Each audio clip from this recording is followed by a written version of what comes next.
என் நெஞ்சில் குடியிருக்கும்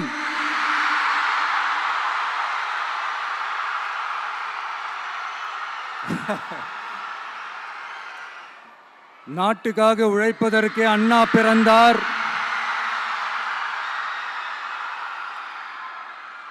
பொது நலத்தில் தானே நாள் முழுக்க கண்ணா இருந்தார்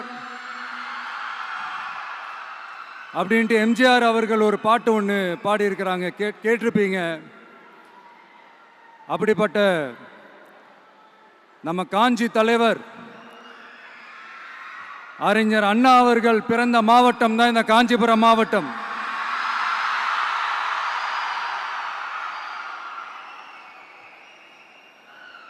தன்னுடைய வழிகாட்டின்றதுனாலேயே தான் ஆரம்பிச்ச கட்சியினுடைய கொடியில அறிஞர் அண்ணா அவர்களை வச்சவர் எம்ஜிஆர். ஆனா அறிஞர் அண்ணா அவர்கள் ஆரம்பிச்ச அந்த கட்சியை அதுக்கப்புறம் கைப்பற்றினவங்க என்னெல்லாம் பண்றாங்கன்னு நான் சொல்லிதான் உங்களுக்கு தெரியணுமா என்ன? மக்களே, உங்களுக்கு தான் அது நல்லா தெரியுமே.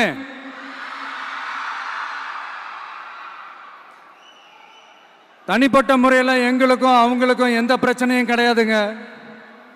எந்த வாய்க்கா வரப்பு தகராறுலாம் எதுவுமே கிடையாதுங்க. அப்படியே இருந்தாலும் அது நம்ம கண்டுக்கவே போறது இல்லைங்க. தனிப்பட்ட முறையில் அவங்களுக்கு வேணா நம்ம மேல வன்மத்தோட இருக்கலாங்க. ஆனா நாமெல்லாம் அப்படி கிடையவே கிடையாதுங்க. ஆனா உங்களை என்ன நம்ம எல்லாரையும் பொய் சொல்லி நம்ப வச்சு ஓட்டு போட வச்சு ஏமாத்தினாங்கல்ல,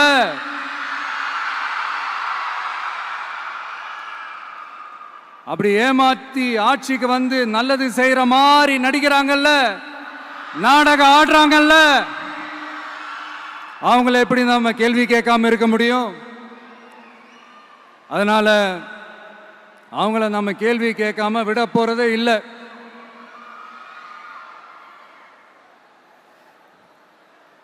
இதையே நான் காஞ்சிபுரம் மாவட்டத்தில் இருந்து நான் சொல்றேன்னா, தெரிஞ்சோ தெரியாமலோ இந்த மாவட்டத்துக்கும் நமக்கும் ஆட்டோமேட்டிக்காவே ஒரு கனெக்ஷன் ஒன்று ஏற்படுதுங்க.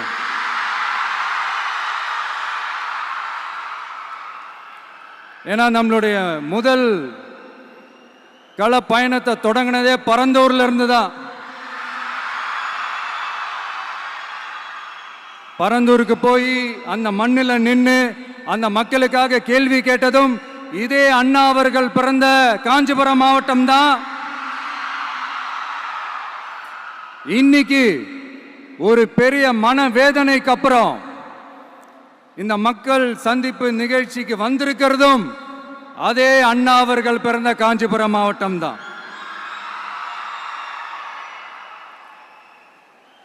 அதனால நமக்கு எல்லாமும் கொடுத்த நம்ம மக்களுக்காக எல்லா நல்லதையும் செய்யணும்.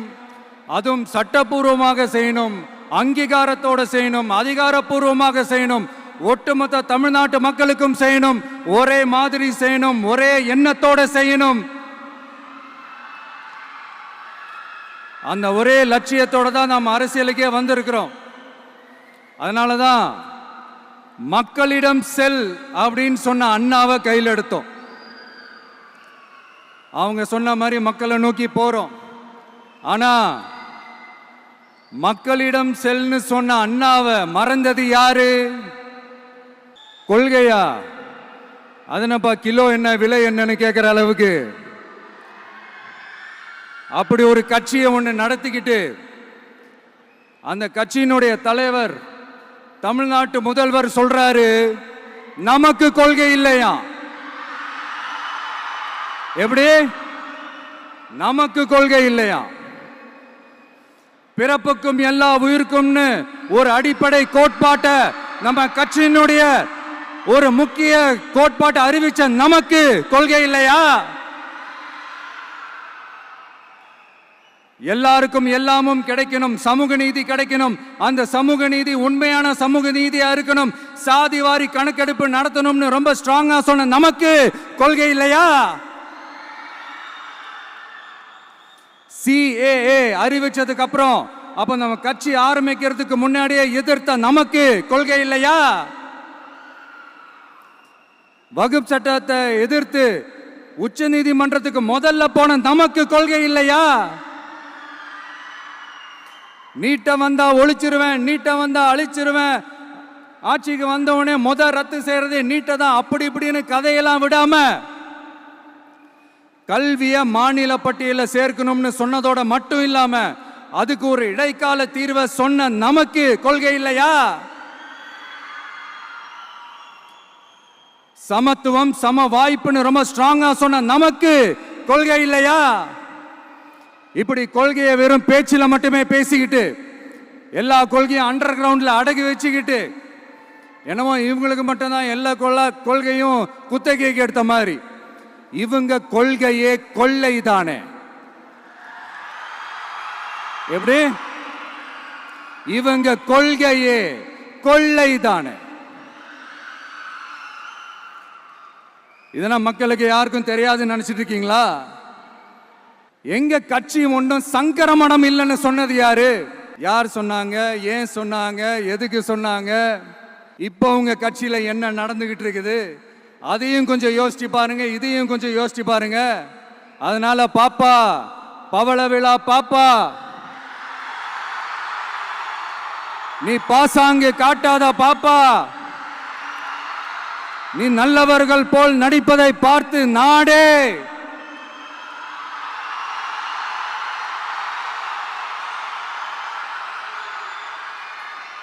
பாப்பான்னு சொன்னோம். அப்ப கூட பாத்தீங்கன்னா பாப்பான்றது ரொம்ப ஆசையா பாசமா சாஃப்டா தான் சொன்னோம். அதையே நீங்க அதிர்ச்சியா எடுத்துக்கிட்டீங்கன்னா அதுக்கு நாங்க என்ன பண்றது? அதே நீங்க விமர்சனம்னு சொன்னீங்கன்னா நாங்க என்ன பண்றது? இன்னும் நாங்க விமர்சனம் செய்ய ஸ்டார்ட் பண்ணவே இல்லையே, இன்னும் நாங்க அடிக்க ஸ்டார்ட் பண்ணவே இல்லையே, அதுக்குள்ள அலர்னா எப்படி?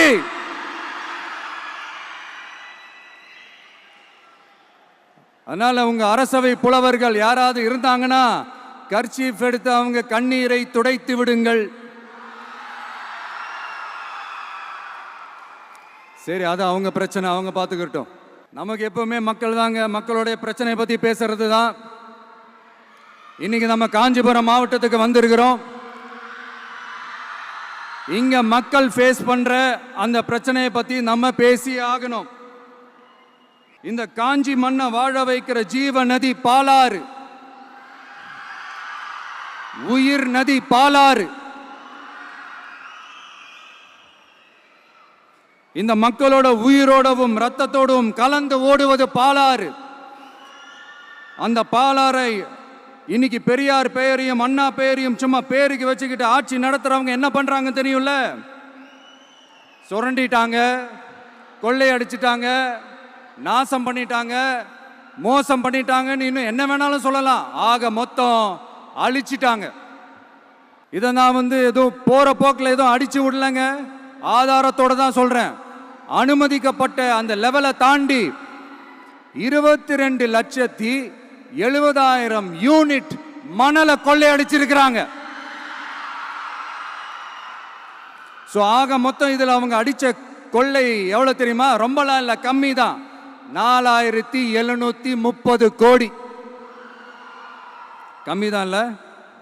இதுக்கெல்லாம் அவங்க ஆதாரம்லாம் கேட்க முடியாது. ஏன்னா இந்த ஆதாரம்லாம் ஆல்ரெடி கோர்ட்ல இருக்குது, அமலாக்கத்துறை டிபார்ட்மெண்ட்ல இருக்குது.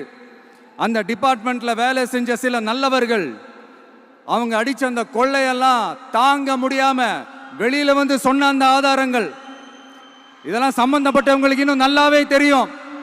அதனால இது சம்பந்தமா ஆதாரங்களை கொடுலாம் அவங்க கேட்க முடியாது. மணலை கொள்ளையடிச்சா நீர்நிலைகள் அழியும், ஏரி குளம் கண்மா எல்லாம் அழியும். இதெல்லாம் அழிஞ்சா விவசாயம் அழியும், விவசாயம் அழிஞ்சு போனா விவசாயிகள் அழிஞ்சிருவாங்க. ஆக மொத்தம் நாம் எல்லாரும் மொத்தமா அழிஞ்சு போக வேண்டியதுதான். இப்படி மேலிருந்து கீழே வரைக்கும் ஒரு கட்சியை சிண்டிகேட் போட்டு கொள்ளையடிக்கிறத கேள்விப்பட்டிருக்கிறீங்களா மக்களே? இதே காஞ்சிபுரத்தோட உலக பெருமை நம்ம பட்டும் கைத்தறி துணியும் அதை தயாரிச்சு கொடுக்கிற கைத்தறி நெசவாளர்களும் தான். காஞ்சிபுரம் பட்டுன்னு சொன்னா உலகத்துக்கே தெரியும். ஆனா அதை தயாரிச்சு கொடுக்கிற நெசவாளர்கள் நிலை என்ன தெரியுமா? வறுமை, துன்பம், கந்துவட்டி கொடுமை. பட்டு கைத்தறிக்கு கூட்டுறவு சங்கங்கள் இருக்கு, பருத்தி கைத்தறிக்கும் கூட்டுறவு சங்கங்கள் இருக்கு. சுமார் 40,000 பேர் அதில் உறுப்பினர்களா இருக்கிறாங்க. அது போக சாய தொழில், தறிப்பட்டறை தொழில், இதை நம்பி 40,000 குடும்பங்கள் இருக்கு. ஆனா அவங்களோட ஒரு நாள் கூலி எவ்வளவு தெரியுமா? வெறும் 500 ரூபா தான். அதை கொஞ்சம் அதிகப்படுத்தி கொடுங்கன்னு போராடி போராடி பார்த்து ஒன்றும் நடக்கல. இதோட அவங்க கஷ்டம் முடிஞ்சுதா? வடகிழக்கு பருவமழை அந்த 500 ரூபா கூலிக்கு வேட்டு வச்சிடுச்சு. எப்படி விவசாயிகள் டெல்டா மாவட்டங்களில் மழையால பாதிக்கப்பட்டாங்களோ, அவங்கள கண்டுக்காம எப்படி இந்த அரசாங்கம் கைவிட்டுடுச்சோ, அதே மாதிரி தான் நம்ம கைத்தறி நெசவாளர்களும் மழையால பாதிக்கப்பட்டிருக்கிறாங்க. அடுத்து இந்த காஞ்சிபுரம் மாவட்டத்தோட பஸ் ஸ்டாண்டு 60 வருஷத்துக்கு முன்னாடி கட்டினதான். அண்ணா அவர்கள் ஆட்சிக்கு வந்தப்போ கட்டியிருப்பாங்க போல. அது இன்னும் புதுப்பிக்க கூட முடியாம கேட்டா என்ன சொல்லுவாங்க? அந்த லேண்டு வந்து கேஸில் இருக்குது. இல்லை, நான் கேட்குறேன், ஒரு கவர்மெண்ட்னால வேற ஒரு நல்ல இடத்தை தேர்வு செஞ்சு ஒரு பஸ் ஸ்டாண்ட் கட்டித்தர முடியாதா?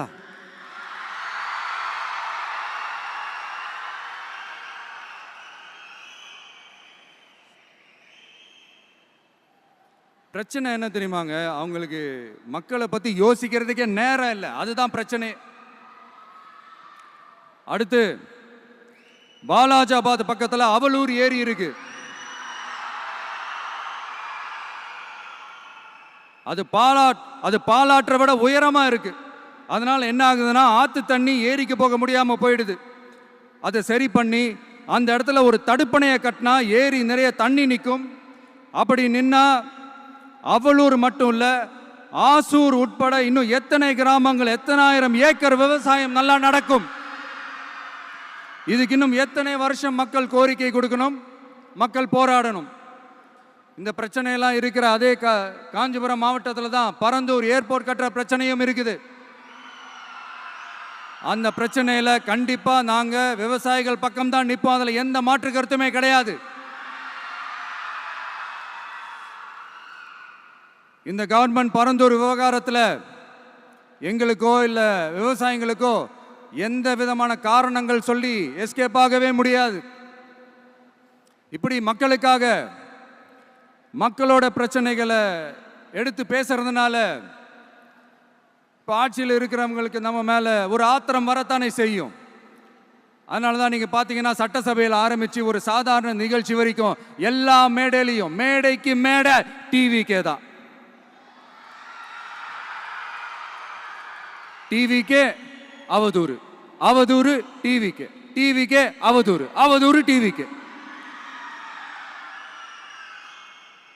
இதுக்கெல்லாம் கண்டிப்பா நாங்க பதில் சொல்லுவோம், சொல்லாமலாம் இருக்க மாட்டோம். இப்ப கூட கரூரை பத்தி பேசுவேன்னு எதிர்பார்த்திருப்பாங்க. அதை நான் கொஞ்சம் அப்புறமா பேசுறேன். பட் இப்போ நம்மளுடைய விஷன் என்னன்னு சொல்லணும்னு நான் கொஞ்சம் ஆசைப்படுறேன். நம்ம ஆட்சிக்கு வந்தா, அது என்ன வந்தா,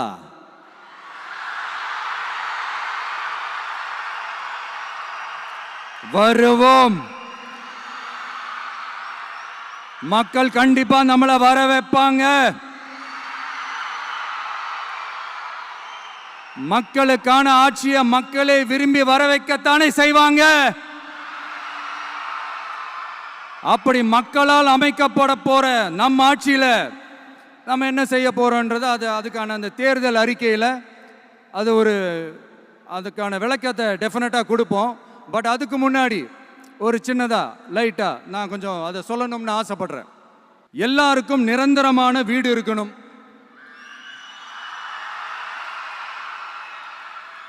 ஒவ்வொரு வீட்டுக்கும் ஒரு மோட்டார் சைக்கிள் வாகனம் உறுதியா இருக்கணும். காரும் தான் லட்சியம். அதுக்கான வசதி வாய்ப்பை உருவாக்குற அளவுக்கு பொருளாதார வளர்ச்சிக்கு வழியை உண்டாக்கணும். ஒவ்வொரு வீட்டில் இருக்கிற ஒவ்வொருத்தரும் மினிமம் டிகிரி படிச்சிருக்கணும்.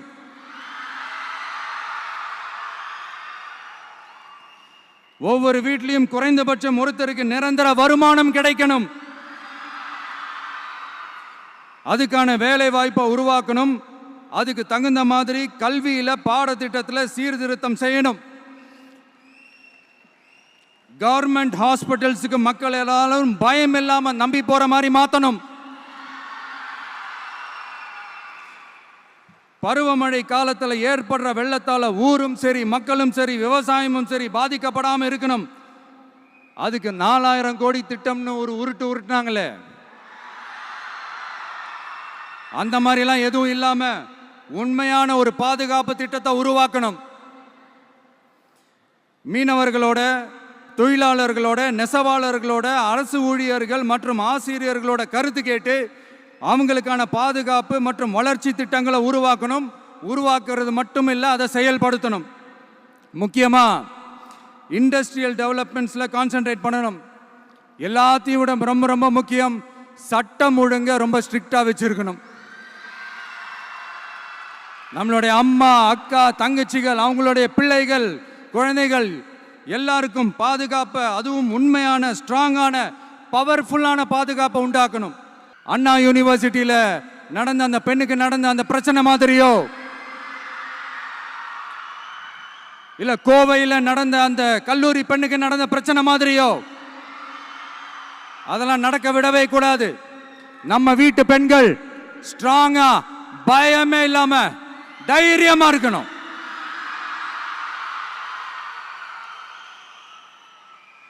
இதை எப்படி செயல்படுத்த போறோன்றது முன்னாடி சொன்ன மாதிரி நம்மளுடைய தேர்தல் அறிக்கையில் அதுக்கான விளக்கத்தை ரொம்ப டீட்டெயில்டாக கொடுப்போம். நான் சும்மா மற்றவங்க மாதிரி அவங்கள மாதிரி எல்லாத்தையும் அடிச்சு விட்டுட்டு ஏமாத்துற வேலையெல்லாம் இங்கே கிடையாது நம்ம கிட்ட. நான் மறுபடியும் சொல்றேன், நம்ம அரசியலுக்கு வந்தது உங்களுக்கு நல்லது நல்லது நல்லது மட்டுமே செய்யறது தான். எங்களுக்கு வேற எந்த அஜெண்டாவும் கிடையாது.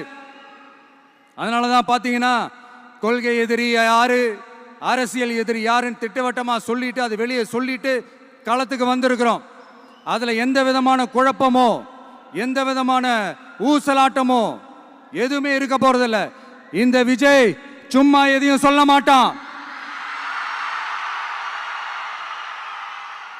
ஒன்னு சொன்னா அதை செய்யாம விட மாட்டான். அது மக்களுக்கு நல்லாவே தெரியும். அப்புறம் ஒரு அதிசயம் சொல்ல முடியாது, இது ஒரு கண்டுபிடிக்க முடியாத ஒரு உண்மைன்னு சொல்லலாம். அது என்னப்பா, அது தற்குறியா?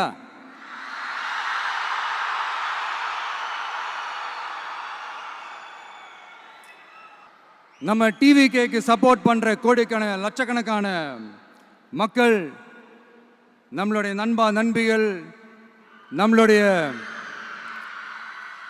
ஜென்சி கிட்ஸ் எல்லாரையும் தற்குறிகள்னு சொல்லி வாங்கி கட்டிக்கிட்டு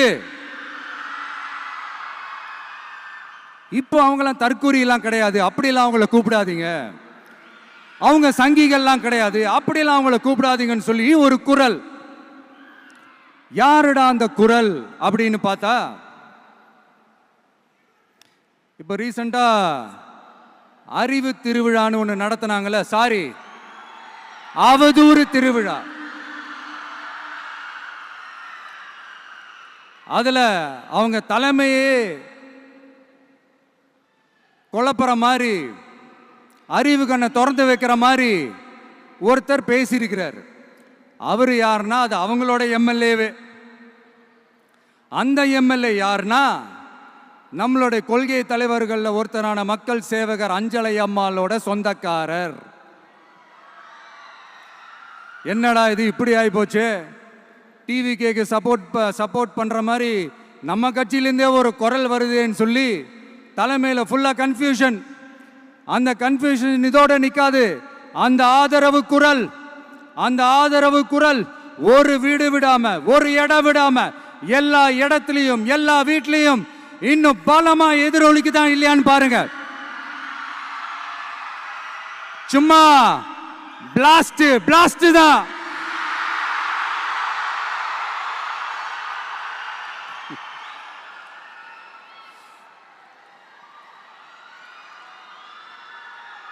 இது இன்னைக்கு நேத்தெல்லாம் நடக்கலைங்க. 1972லயே நடந்து முடிஞ்சிருச்சு. எப்போ எம்ஜிஆர் அவர்கள் கட்சி ஆரம்பிச்சாங்களோ அப்பவே அது ஒரு கூத்தாடி கட்சி. எப்போ எம்ஜிஆர் அவர்களுக்கு பின்னாடி அத்தனை மக்கள் திரண்டு நின்னாங்களோ அப்பவே அது ஒரு கூத்தாடி கும்பல். நடிகர் கட்சி நடிகர் கட்சி நடிகர் கட்சின்னு சொன்ன ஒருத்தர் அதுக்கப்புறம் எம்ஜிஆர் கூடயே போய் சேர்ந்துட்டாரு. இன்னொருத்தர் இவரெல்லாம் ஒரு ரவுண்டு தாங்க வருவாரு, ரெண்டாவது ரவுண்ட்லாம் காணாம போயிடுவார்னு சொல்ல இன்னொருத்தர் அதுக்கப்புறம் போய் எம்ஜிஆர் கிட்டே போய் சேர்ந்துட்டார். ஸோ இந்த மாதிரி இவங்க 2 பேர் மட்டும் இல்லை, ஒட்டுமொத்த தமிழ்நாட்டு மக்களும் எம்ஜிஆர் அவர்கள் கூட தானே போய் சேர்ந்தாங்க.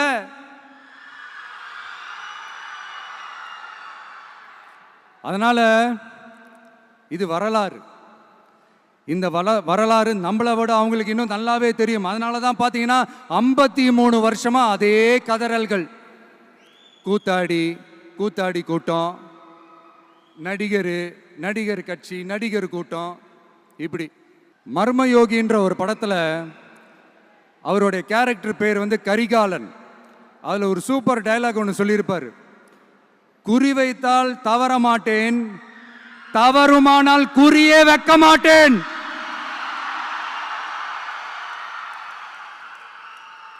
இதெல்லாம் யாருக்கு சொல்றோம் எதுக்கு சொல்றோம்னு புரிய வேண்டியவங்களுக்கு புரிஞ்சா நல்லா இருக்கும். ஏண்டா இந்த விஜய தொட்டோம்,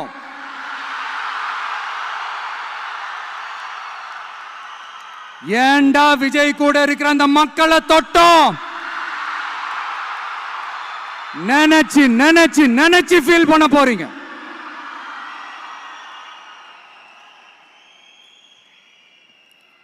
அப்புறம் நமக்கு இந்த அரசியல் புரிதல்லாம் இல்லை, அது இல்லை இது இல்லை.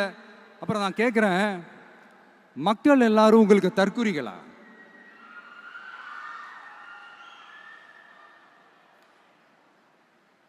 அதே மக்களோட ஓட்டு வாங்க போற நாம தற்குறிகள்னா அப்ப இவ்வளவு நாள் அதே மக்கள் கிட்ட இருந்தானே நீங்க ஓட்டு வாங்கிட்டு இருந்தீங்க. அப்ப நீங்க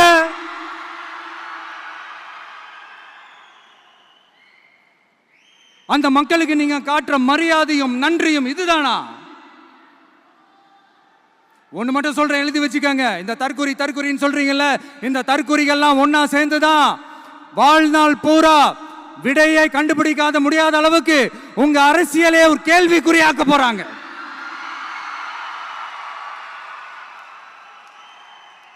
இவங்கெல்லாம் யாரும் இங்க தற்குறிகள்லாம் கிடையாது. இவங்க எல்லாரும் தமிழ்நாட்டு அரசியலோட ஆச்சரியக்குறி. இவங்க எல்லாரும் தமிழ்நாட்டு அரசியலோட அந்த மாற்றத்திற்கான அறிகுறி. சும்மா லாஜிக்கே இல்லாம தற்குறி.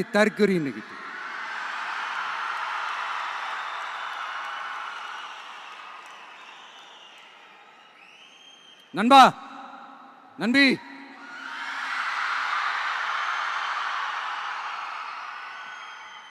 எல்லா மேடையிலும் ரிப்பீட்டடா ஒரு விஷயம் நான் சொல்லுவேன்ல, இப்ப நீங்க சொல்லுங்க. ஒண்ணு இன்னொன்னு ரிப்பீட். ஒண்ணு இன்னொன்னு. இந்த போட்டி எப்படி இருக்க போகுதுன்னா, மக்களோட மக்களா நிக்கிற நமக்காக மக்களே டிசைட் பண்ணி போறாங்க. My dear sir, my dear uncle,